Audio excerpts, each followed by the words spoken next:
So what we're going to do is we're going to enter into a territory where we're going to explore some things that we've mentioned here and there, but we're going to go a little further into it. Um, and this is the domain of assessments and assertions. So remember, we have this four-quadrant model that we looked at last week. When we're looking at assessments, we're looking at the interior. We're looking at the subjective dimension of our being.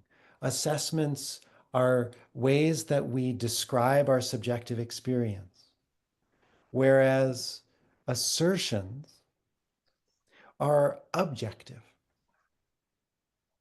When we're making an assertion, it's essentially something that we can measure or define in objective terms. So we have individual assessments like, I'm not good enough. As Alexander, I have the assessment that I am bad at math, right? So notice how I'm not good enough, I'm bad at math, my shoes are ugly. These things are subjective assessments that I'm making as an individual. Now, we can also have individual assertions. So for example, I'm 5'8" and a half. So my daughter is 4'11", and that means that she's a different height than many of her friends and has been since she started noticing height. So tall and short, which is an assessment, is part of a conversation that she lives in. I had never, ever, in all of my years, ever thought of myself as tall or short. I actually never considered it at all until Sophia got to a certain age where she started to tell me that I was short. And I was like, well, what a funny thing. I've never thought of myself as short. These are all assessments. Now, then when I discovered, so then I started, I would be at the gym and I'd be talking to someone and I'd be like, huh, I think that person's kind of short. Are they as tall as me? Am I taller than them? Am I shorter than them?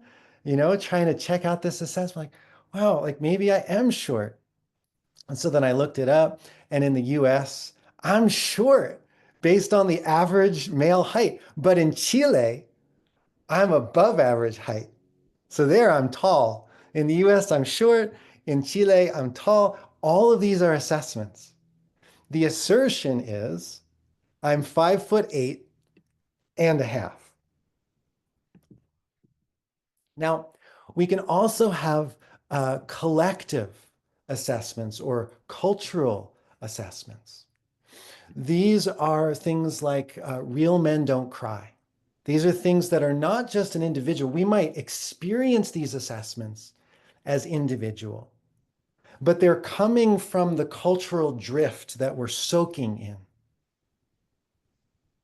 right? Men should be like this, women are like that.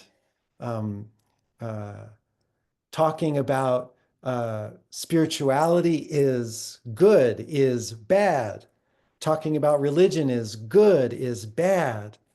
All of these things are in the domain of cultural or collective assessments. We can also have collective assertion. So here's an example. Remember, this would be something like our legal system, or people coming together to create the ICF core competencies and the processes you have to go through to get certified as a coach. So under the U.S. Code Title 18, the penalty for treason is death or not less than 5 years imprisonment, with a minimum fine of $10,000 if not sentenced to death. So feel the difference. This is a collective assertion.